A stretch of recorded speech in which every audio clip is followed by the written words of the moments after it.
Bonjour, je vais vous présenter cette matière C1100. C'est la chimie générale. Cette matière est constituée de 4 parties. Partie 1, atomistique. Partie 2, liaison chimique. Partie 3, thermodynamique chimique. Et partie 4, cinétique chimique.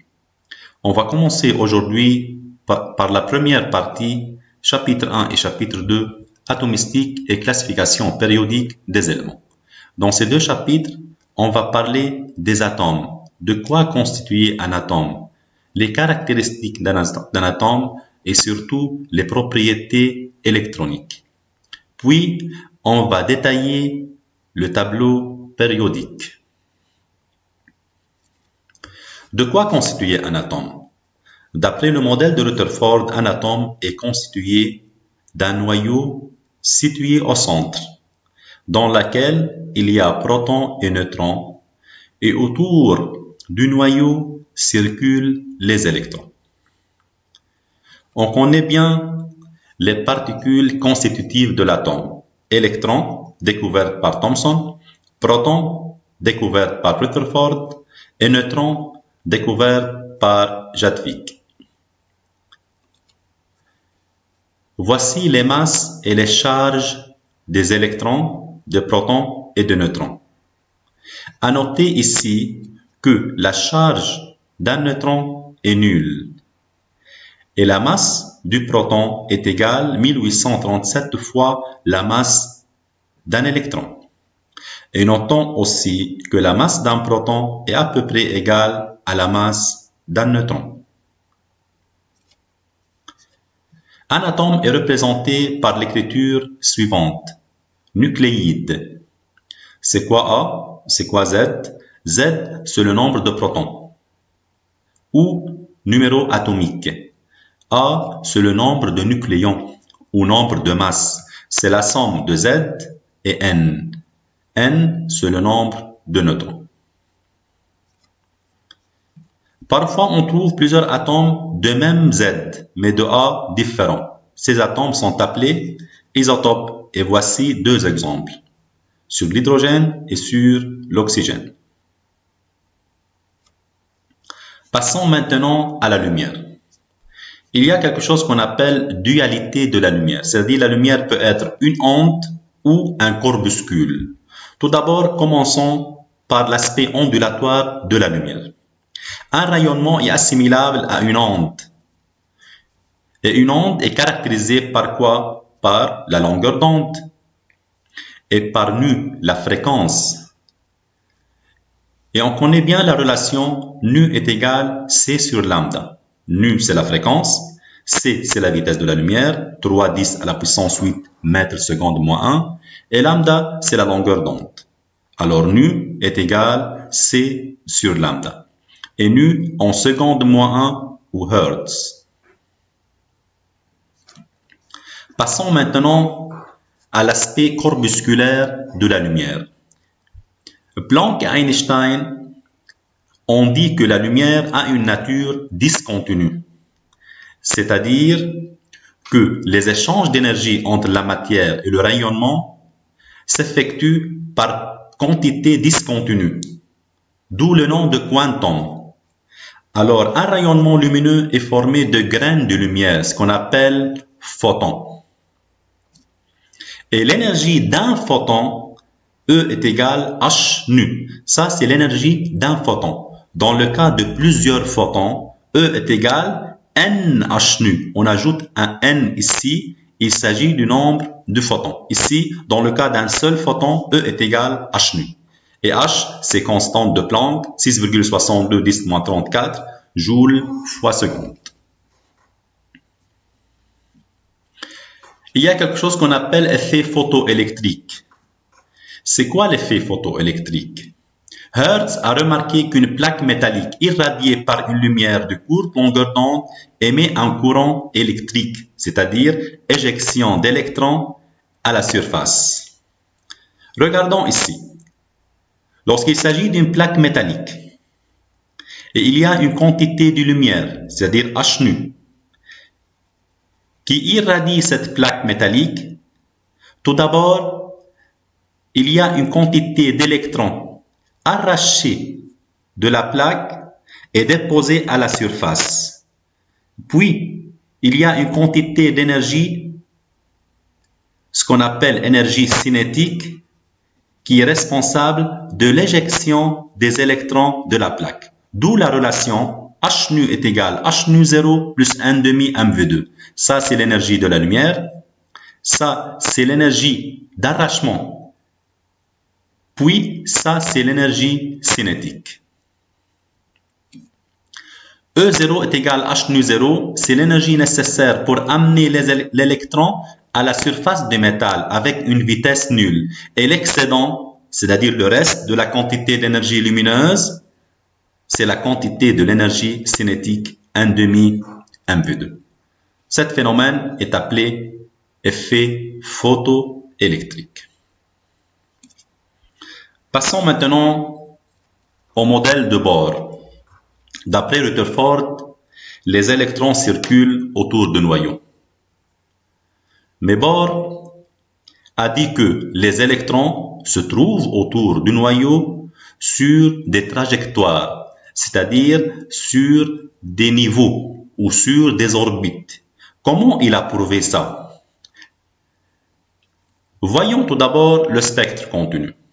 La décomposition de la lumière blanche par un prisme donne des surfaces continues, comme vous voyez ici, de différentes couleurs. Voilà, le spectre continu est constitué de 7 couleurs.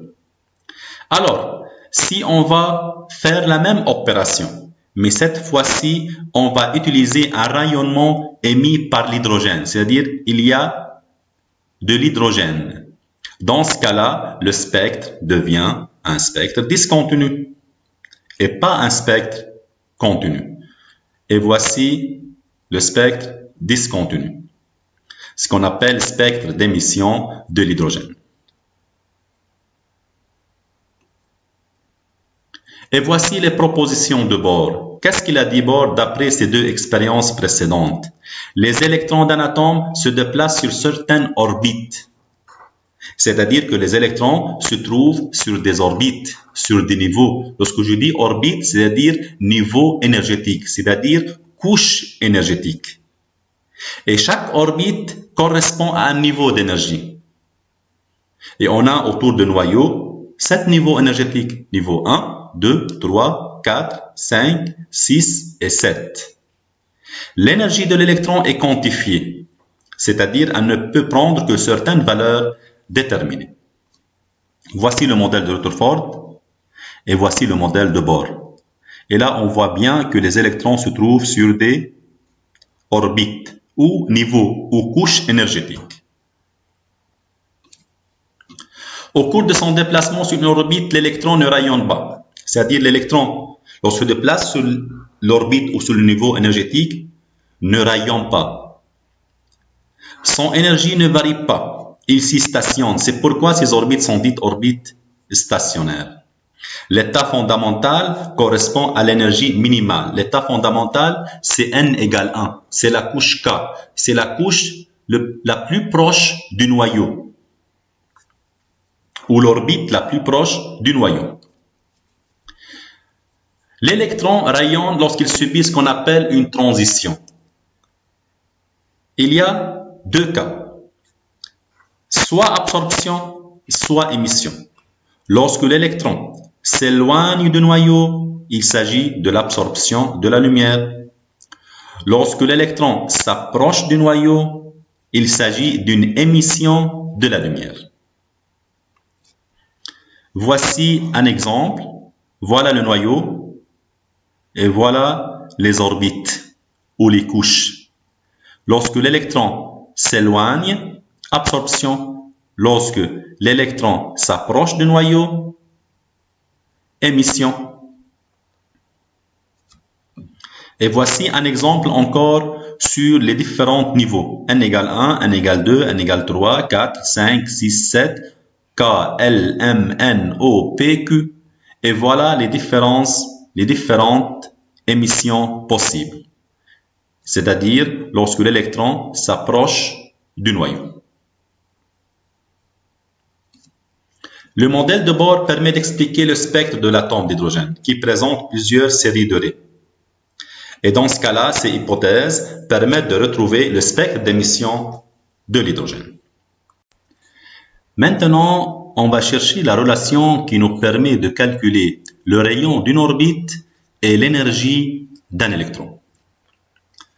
On sait bien qu'il y a autour du noyau 7 orbites.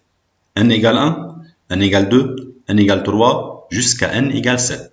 Pour chaque orbite, on peut calculer le rayon. La mécanique classique permet de calculer le rayon d'une orbite ainsi que l'énergie d'un électron. Prenons le cas de l'atome d'hydrogène, Z égale 1. L'électron dans l'atome d'hydrogène soumis à deux types de forces, Fa et Fc. Fa, force attractive, plus, moins. Fc, force centrifuge, due à la grande vitesse de l'électron autour du noyau. Fa est égal Ze au carré sur R au carré. Fc est égal mv au carré sur R. Z, numéro atomique. E, c'est la charge. R, c'est le rayon de l'orbite. M, c'est la masse de l'électron. V, c'est sa vitesse. Et R, c'est le rayon d'une orbite. La stabilité mécanique implique que les deux forces sont égales. Fa est égal Fc.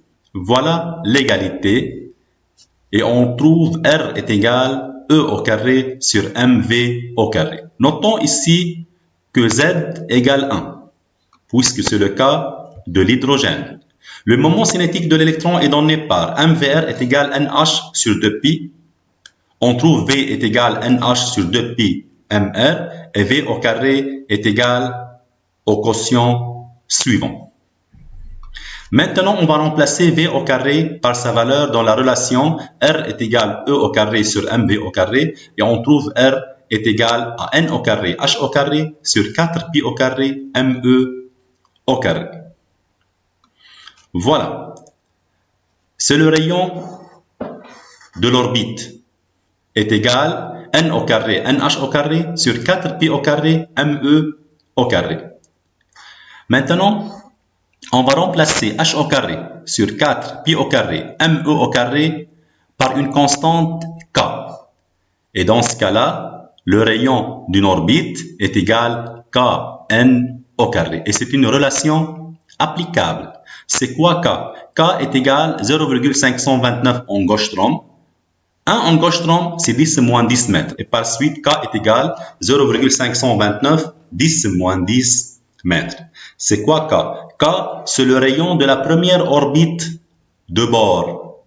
Car lorsque n égale 1, c'est-à-dire lorsqu'il s'agit de l'état fondamental de la couche K, n égale 1, le rayon est égal à K.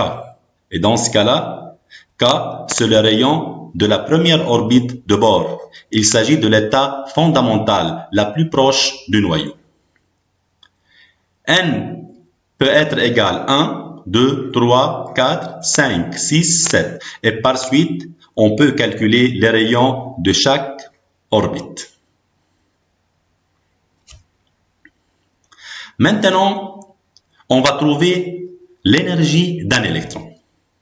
Encore, on va prendre l'atome d'hydrogène comme exemple, Z égale à 1. L'énergie totale d'un électron est égale à la somme de l'énergie cinétique plus l'énergie potentielle. L'énergie cinétique 1 demi mv2, l'énergie potentielle moins Ze au carré sur R. E total est égal 1 demi mv2 moins E au carré sur R. Z égale 1 puisqu'on est dans le cas de l'atome d'hydrogène. Et voilà. D'autre part, on a mv2 est égal E au carré sur R. On va remplacer mv2 par sa valeur ici et on trouve que l'énergie d'un électron est égale moins 1 demi E au carré sur R. Voilà la relation de l'énergie totale d'un électron. Et nous, on a que le rayon est égal à n au carré h au carré sur 4pi au carré me au carré. On va remplacer cette fois-ci R par sa valeur ici, et on va trouver que E est égal à moins 2 pi au carré ME à la puissance 4 sur H au carré fois 1 sur N2. Et par suite, l'énergie d'un électron est égale à cette relation. On va remplacer par ces valeurs ici, et on trouve que l'énergie totale de l'électron est égale à moins 13,6 divisé par N au carré électron-volt. Et cette relation encore est applicable. L'énergie d'un électron est égale à moins 13,6 sur N au carré électron-volt. Notons ici que 1 électronvolt est égal à 1,6 10-19 joules. À savoir aussi que la théorie de Bohr est applicable seulement pour les systèmes monoélectroniques, c'est-à-dire pour les atomes qui possèdent un seul électron, comme l'hydrogène et les hydrogénoïdes. C'est quoi un hydrogénoïde? Un hydrogénoïde, c'est un atome qu'on lui arrache tous les électrons sauf un seul. Et il devient, comme l'hydrogène, possède un seul électron. Et par suite, on peut appliquer la théorie de Bohr sur les hydrogénoïdes. L'énergie d'un électron dans le cas des hydrogénoïdes est égale à moins 13,6 sur N au carré fois Z au carré. Et c'est une relation applicable et encore en électron-volt. Z, c'est le numéro atomique. Dans le cas de l'hydrogène, Z égale 1, on retrouve cette relation. Et dans le cas d'un hydrogénoïde, on remplace Z par sa valeur. Maintenant, on va passer à la partie qui nous permet de calculer lambda. On sait bien qu'un électron peut faire une transition d'une orbite à une autre, d'un niveau à un autre, soit absorption, soit émission de la lumière. Et dans ce cas-là, on peut calculer la longueur d'onde de la lumière absorbée ou émise. Et on a une relation applicable, 1 sur lambda est égal à RH, 1 sur N1 au carré, moins 1 sur N2 au carré. 1 sur lambda, c'est le nombre d'ondes. Lambda, c'est la longueur d'onde. Et RH, c'est la constante de Rydberg propre à l'atome d'hydrogène, est égal à 10^-77,8 cm moins 1. À noter ici que N1 est toujours la valeur la plus petite. Pourquoi toujours N1 est la valeur la plus petite? Car mathématiquement, il faut qu'on trouve lambda positif, car lambda a une valeur toujours positive. Dans le cas de l'absorption, l'électron passe de N1 à N2. Dans le cas de l'émission, l'électron passe de N2 à N1. Le spectre d'émission d'hydrogène contient 5 séries de raies. Ça dépend de l'état final. Si l'état final est n égale 1, la couche K, on a la série de Lyman, n égale 2, Balmer 3, Paschen 4, Brackett et 5, Fund. Il y a une remarque très intéressante ici. Comme j'ai déjà dit, la théorie de Bohr s'applique seulement sur l'atome d'hydrogène et les hydrogénoïdes. C'est-à-dire, le modèle de Bohr n'est applicable que dans le cas des systèmes à un seul électron, atome monoélectronique, comme l'hydrogène et les hydrogénoïdes. Quelques exemples sur les hydrogénoïdes: He+, Be3+, B4+, Li2+. Voilà, ces 4 atomes possèdent un seul électron. Comme l'hydrogène, on les appelle hydrogénoïdes et par suite, on peut appliquer le modèle de Bohr sur ces atomes et sur n'importe quel hydrogénoïde, bien sûr. Maintenant, on va parler de la théorie de de Broglie. N'importe quelle particule en mouvement, on peut calculer sa longueur d'onde, lambda, par la relation lambda est égal à h sur mv, à condition que la particule est en mouvement. M, c'est la masse de la particule, v, c'est sa vitesse, et h est égal à 6,62 10-34 joules fois seconde. Chaque électron autour du noyau est caractérisé par plusieurs nombres quantiques. La probabilité de présence d'un électron est donnée par l'équation de Schrödinger. La résolution de cette équation nous permet d'introduire plusieurs nombres quantiques, comme N, L et ML. Le symbole suivant, psi NLML, représente une orbitale atomique où il se trouve l'électron autour du noyau. C'est quoi N? C'est quoi L? C'est quoi ML? Commençons tout d'abord par N. N, c'est le nombre quantique principal. N peut être 1, 2, 3, jusqu'à 7. N, c'est le niveau, c'est la couche électronique, c'est l'orbite où il se trouve l'électron. C'est quoi L? L, c'est le nombre quantique secondaire ou azimutal.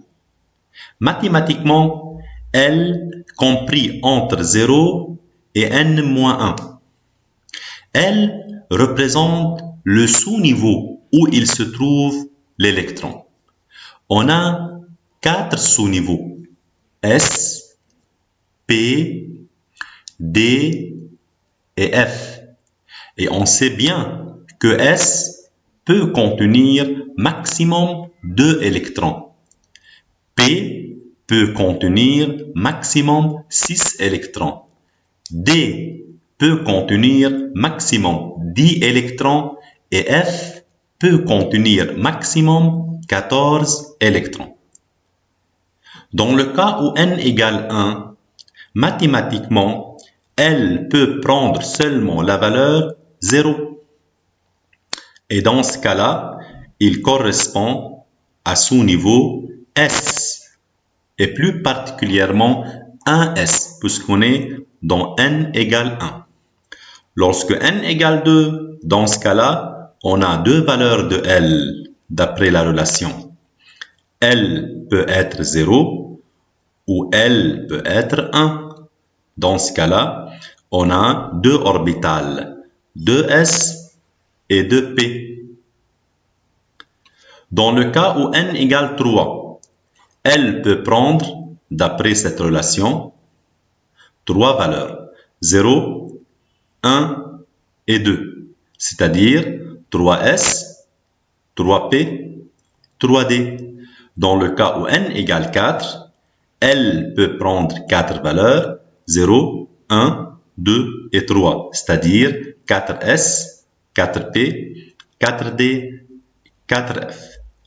Notons ici que lorsque L égale 0, il s'agit de S. Lorsque L égale 1, il s'agit de P. Lorsque L égale 2, il s'agit de D. Et lorsque L égale 3, il s'agit du sous-niveau F. ML, c'est le nombre quantique magnétique. ML compris entre moins L et plus L. ML représente l'orbital où il se trouve l'électron. Dans le cas n égale 1, on sait bien que L égale 0. Lorsque L égale 0, ML peut prendre la valeur de 0 seulement. Et dans ce cas-là, on a l'orbital psi 1, 0, 0.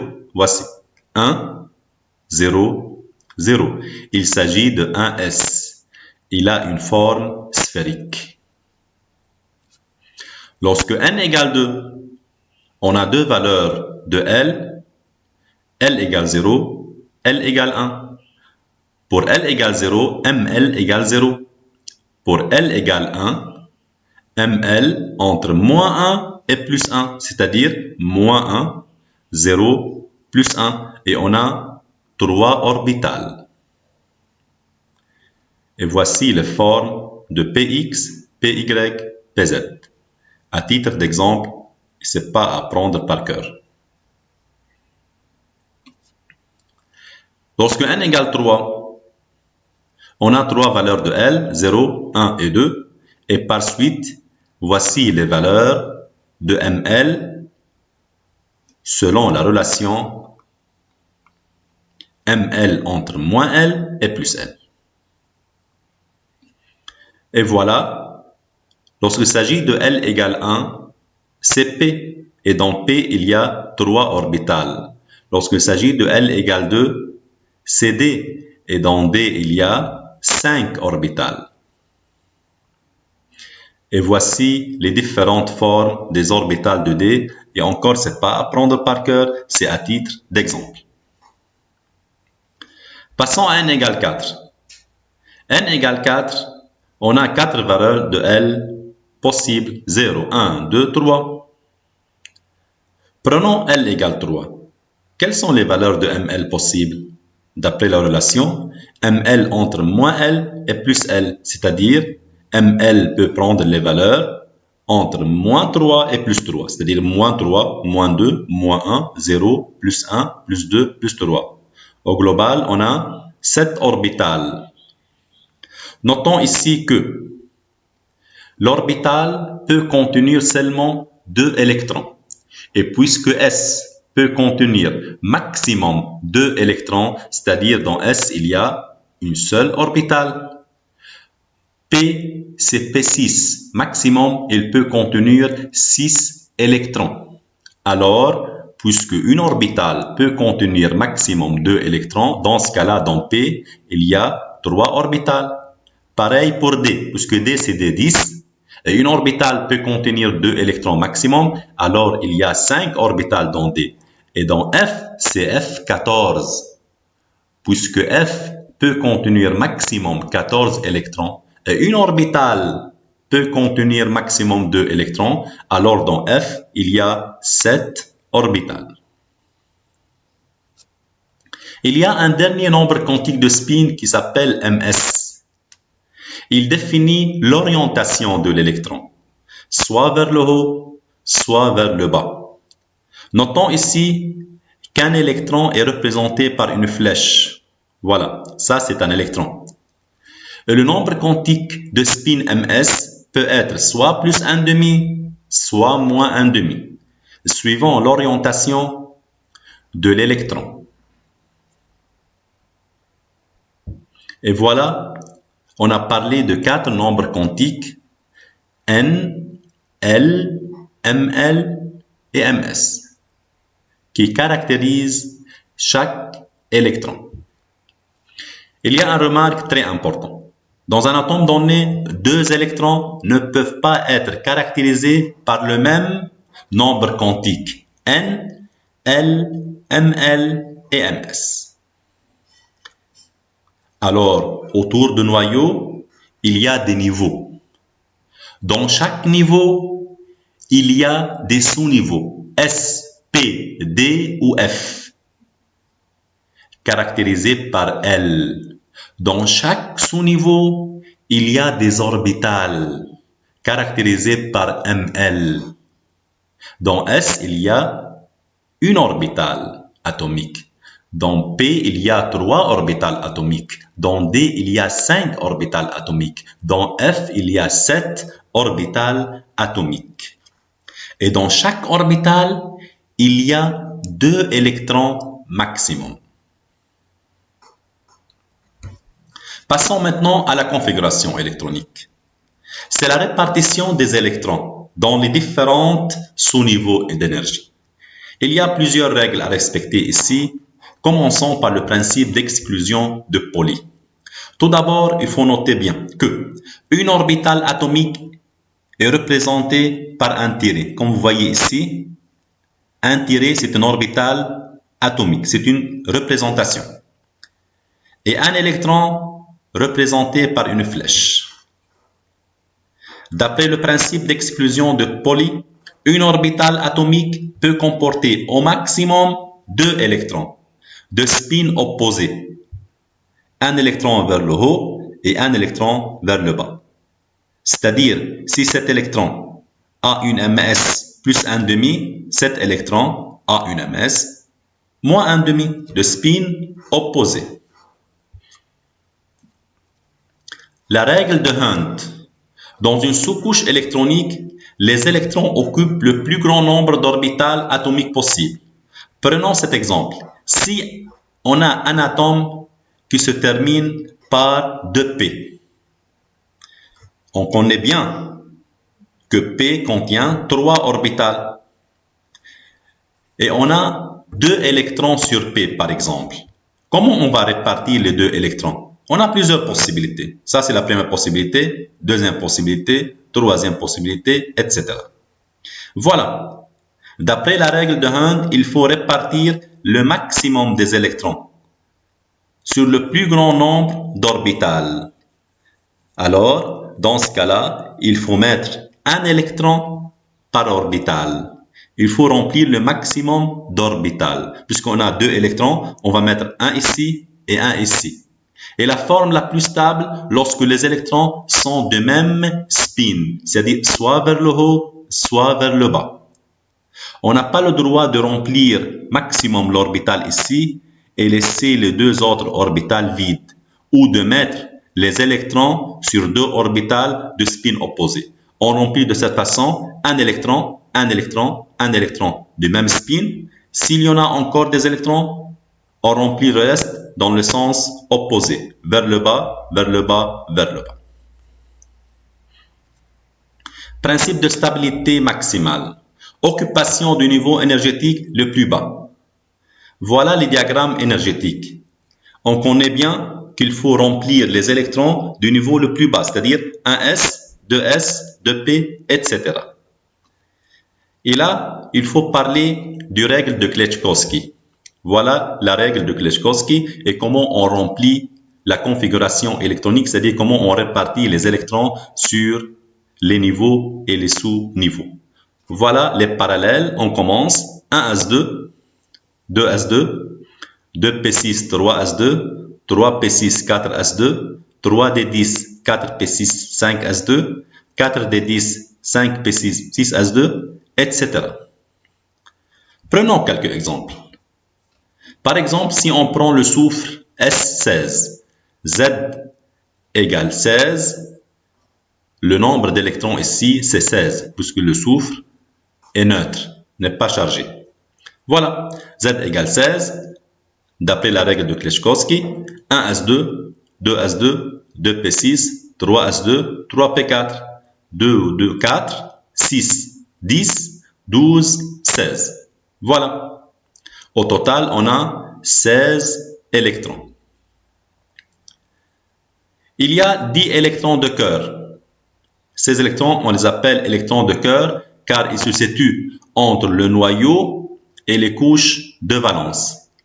La couche de valence ou la couche externe ou la couche périphérique, c'est 3 ici. Et par suite, on a 6 électrons de valence. 4 plus 2, 6 électrons de valence. Prenons un autre exemple. Le sodium Na, 11. Z égale 11, 11 électrons. 1s2, 2s2, 2p6, 3s1. 10, 11. Si on souhaite écrire la configuration électronique de Na+, dans ce cas-là, il faut qu'on enlève un électron. Toujours Z égale 11. 11, c'est le nombre de protons.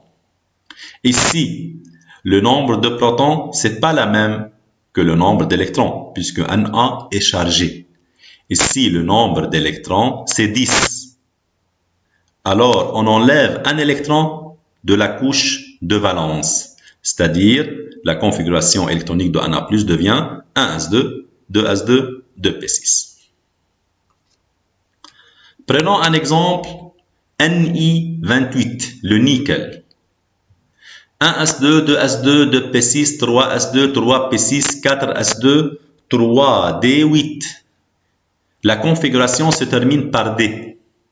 C'est un élément irrégulier. C'est un élément de transition. Tous les éléments qui se terminent par D, ce sont les éléments de transition. Ti22, 1s2, 2s2, 2p6, 3s2, 3p6, 4s2, 3d2. Et toujours, on suit la règle de Kleshkovsky. Il faut que la somme des électrons ici est égale à 22, puisque TI, c'est 22. Si on souhaite écrire la configuration électronique de TI 2+, il faut qu'on enlève 2 électrons. Ici, on n'enlève pas 2 électrons de 3d2, puisque la configuration électronique se termine par 3d2. Par contre, on enlève de la couche la plus élevée, de 4s2. Et par suite, la configuration électronique de TI2+, devient 1s2, 2s2, 2p6, 3s2, 3p6, 3d2. Il y a 2 exceptions. Sur le cuivre et sur le chrome. Cu, c'est 29. Si on souhaite écrire la configuration électronique du cuivre, d'après Kleshkovsky, on obtient 1s2, 2s2, 2p6, 3s2, 3p6, 4s2, 3d9. Mais cette écriture n'est pas la plus stable. La plus stable, c'est 4s1, 3d10. C'est-à-dire, un électron passe de S à D. Et cette écriture la plus stable, car D, dans ce cas-là, est pleine. Lorsque le 5 orbital de D est plein, il s'agit de la configuration la plus stable. Pareil pour le CR24. D'après Kleshkovsky, il se termine par 4s2, 3d4. Un électron de S passe à D et la configuration devient 4s1, 3d5. Cette configuration est également la plus stable que 4s2, 3d4, car D est moitié pleine. Toujours lorsque D est moitié pleine ou complètement pleine, c'est l'écriture la plus stable. Classification périodique des éléments. Dans cette partie, on va détailler le tableau périodique. Mendeleïev a classé les éléments chimiques par ordre croissant des masses atomiques dans le tableau périodique. Un petit rappel sur le tableau périodique. Les éléments du même période ou même ligne ont le même nombre de couches. Les éléments du même groupe ont le même nombre d'électrons de valence. Les éléments du groupe 1 et groupe 2 se terminent par S. Leur configuration électronique se termine par S. Les éléments du groupe 3 jusqu'à groupe 8, leur configuration électronique se termine par P, à l'exception de l'hélium, puisque Z est égal à 2. Les éléments irréguliers qui se trouvent ici, leur configuration électronique se termine par D. Les lanthanides et les actinides, leur configuration électronique se termine par F. Voilà le tableau périodique. Groupe 1, groupe 2, 3, 4, 5, 6, groupe 7 et groupe 8. Les éléments du groupe 1 s'appellent métaux alcalins. Le groupe 2 s'appelle alcalino-terreux. Le groupe 7, ce sont les halogènes. Le groupe 8, les gaz rares ou gaz nobles. Ici, on trouve les éléments irréguliers, les éléments de transition. Ici, on a les lanthanides et les actinides.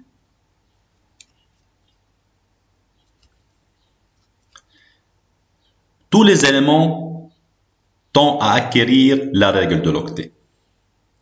Prenons quelques exemples. Le sodium a une configuration électronique se termine par 3s1. Si on enlève un électron de sodium, le sodium devient un A+. Et dans ce cas-là, sa configuration électronique est la même que la configuration électronique de Ne, du néon. C'est-à-dire qu'il devient stable, puisque la configuration électronique de Na+, respecte la règle de l'octet. Pareil pour le calcium. Si on enlève 2 électrons de calcium, le calcium devient Ca2+, et dans ce cas-là, sa configuration électronique devient la même que l'argon. Pareil pour l'aluminium, si on enlève 3 électrons de l'aluminium, dans ce cas-là, l'aluminium devient Al3+, et par suite, sa configuration électronique est la même que le néon. C'est pour cela, tous les atomes tendent à avoir une configuration similaire que les éléments du groupe 8. Passons maintenant aux propriétés des atomes. Il y a plusieurs propriétés à étudier. Commençons tout d'abord par le rayon atomique. Lorsqu'il s'agit de comparer les rayons atomiques de plusieurs atomes ou plusieurs éléments, on suit la règle suivante. Dans une même ligne, le rayon atomique augmente en passant de droite à gauche. Par contre, dans une même groupe ou même colonne, le rayon atomique augmente en passant de haut en bas. Voilà quelques exemples sur les valeurs du rayon atomique. S'il s'agit maintenant de comparer le rayon atomique et le rayon ionique, un cation est plus petit que l'atome neutre correspondant. Par contre, un anion est plus grand que l'atome neutre correspondant. Deuxième propriété des atomes, c'est l'énergie d'ionisation. C'est quoi l'énergie d'ionisation? C'est l'énergie qu'il faut fournir à l'atome pour arracher un électron périphérique d'un atome considéré isolé à l'état gazeux. C'est-à-dire, c'est l'énergie nécessaire pour arracher un électron d'un atome A gazeux et donner un cation A+ gazeux. I est positif. Comment varie I dans un tableau périodique? Dans une même ligne, I augmente en passant de gauche à droite. Dans une même colonne ou même groupe, I augmente en passant de bas en haut. Il y a 2 exceptions dans le cas d'énergie d'ionisation. En passant du groupe 2 au groupe 3 dans une même ligne, I diminue au lieu d'augmenter. Pareil, en passant du groupe 5 au groupe 6 dans une même ligne, encore I diminue au lieu d'augmenter. Énergie de deuxième ionisation. C'est l'énergie nécessaire pour arracher un électron d'un cation pour donner un dication. Il s'agit de I2. C'est la deuxième énergie d'ionisation. À noter ici que toujours I2 est plus élevé que I1. Passons maintenant à l'affinité électronique, AE. C'est la quantité d'énergie dégagée à la suite de la capture d'un électron par un atome X gazeux pour donner un anion gazeux. Il s'agit ici de AE, affinité électronique. Notons ici que plus AE est grande, plus la stabilité de X- est grande. Dans un tableau périodique, AE augmente en valeur absolue, généralement en se déplaçant de la colonne 13 à la colonne 17, bien sûr dans une même ligne. Passons maintenant à l'électronégativité. Lorsqu'il s'agit d'une liaison entre 2 atomes, par exemple A et B, c'est quoi l'électronégativité? C'est la mesure de la force avec laquelle l'atome A attire davantage vers lui la liaison qu'il réalise avec l'atome B. Comment varie l'électronégativité dans un tableau périodique? Dans une même ligne, l'électronégativité augmente en passant de gauche à droite. Dans une même colonne, augmente en passant de bas en haut. Notons ici que le fluor est l'atome le plus électronégatif du tableau périodique.